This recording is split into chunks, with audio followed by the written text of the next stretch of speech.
bukan sekedar pakaian. Apakah kita pernah menceritakan sesuatu yang tidak mengenakan tentang istri atau suami kita kepada orang lain? Sesuatu yang seandainya didengar oleh pasangan kita tersebut, pasangan kita akan marah.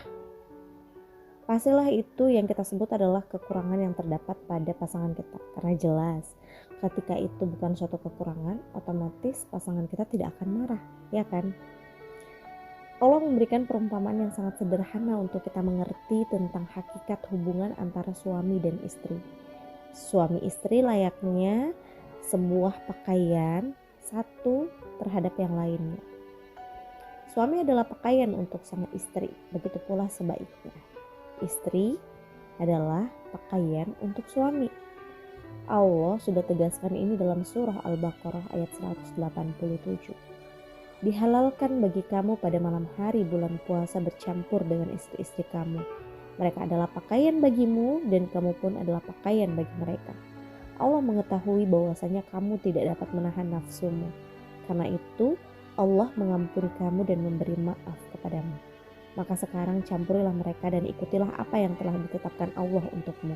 Dan makan minumlah hingga terang bagimu benang putih dari benang hitam, yaitu fajar. Kemudian sempurnakanlah puasa itu sampai datang malam.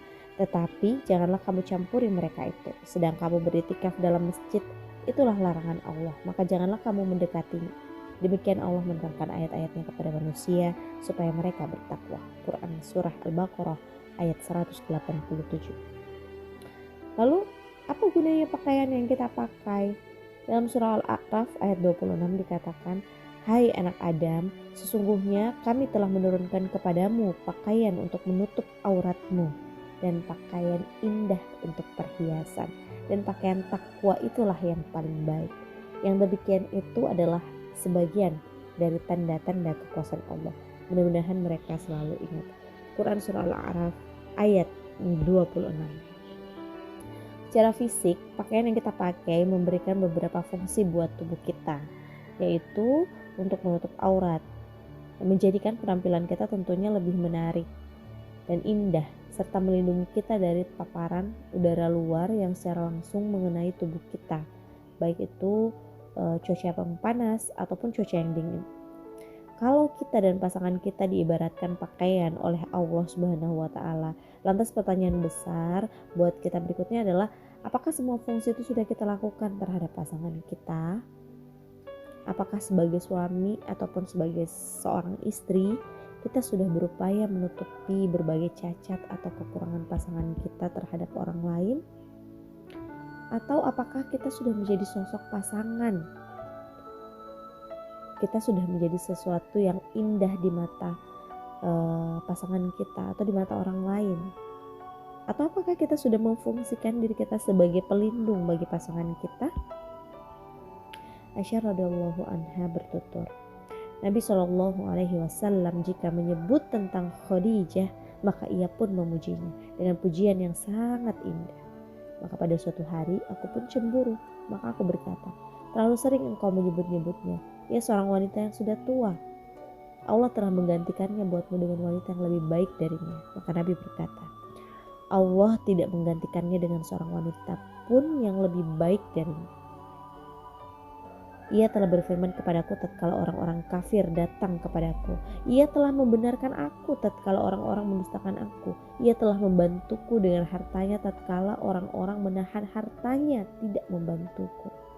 Dan Allah telah menganugerahkan darinya anak-anak tatkala Allah tidak menganugerahkan kepadaku anak-anak dari wanita-wanita yang lain. Hadis riwayat Ahmad.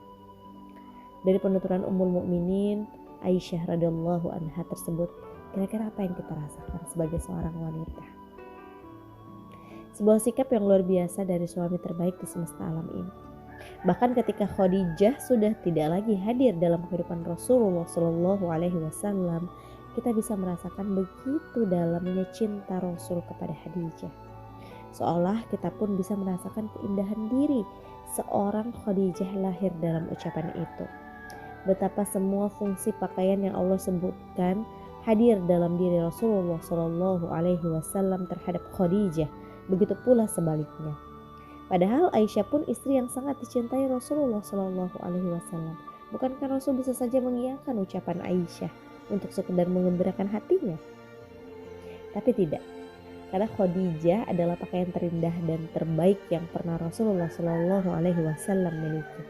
Pakaian yang tidak sekedar menutupi, memperindah dan melindungi dirinya, tapi sebuah pakaian yang mengiringinya dalam setiap langkah ketakwaannya kepada Allah Subhanahu Wa Taala. Khadijah lah orang yang pertama kali beriman di antara atau di saat semua orang kufur. Dialah yang membenarkan setiap perkataan Rasul di saat semua orang mendustakannya untuk setiap kebenaran yang Rasulullah SAW bawa. Khadijah yang ikut berjuang dengan hartanya, karena Khadijah tahu persis pribadi yang menjadi pakaian untuk dirinya adalah orang dengan akhlak yang sangat mulia. Lihatlah penilaian Khadijah terhadap Rasulullah Shallallahu Alaihi Wasallam sesaat setelah Rasulullah menerima wahyu pertama yang sangat mengagetkan dirinya. Saat itu Rasulullah dalam keadaan yang sangat cemas dan dia minta dirinya diselimuti. Rasulullah berkata, "Sungguh aku cemas atas diriku sendiri." Khadijah menjawab, "Jangan takut demi Allah. Tuhan tidak akan membinasakan engkau. Engkau selalu penyambung tali persaudaraan, membantu orang yang sengsara, mengusahakan barang keperluan yang belum ada, memuliakan tamu, menolong orang yang kesusahan karena menegakkan kebenaran." Mungkin kita belum bisa memberikan yang terbaik buat pasangan kita, ya ummahat. Kita belum bisa mengatur nafas rumah tangga kita dalam nafas ketakwaan. Tapi paling tidak kita sudah harus mulai belajar untuk menjadi pakaian yang terbaik buat pasangan kita. Pakaian yang menutupi dirinya agar aurat atau hal-hal yang tidak disukai oleh pasangan kita tidak diketahui oleh orang lain. Menjadikan diri pasangan kita terlihat indah serta melindungi dirinya dari segala sesuatu yang dapat melukai hati dan perasaan. Semoga Allah senantiasa memberikan keberkahannya dalam setiap kebaikan dan keburukan yang menimpa. Dan semoga Allah mengumpulkan kita semua dalam rumah tangga yang senantiasa diliputi oleh kebaikan. Wallahu a'lam bishawab. Wassalamualaikum warahmatullahi wabarakatuh.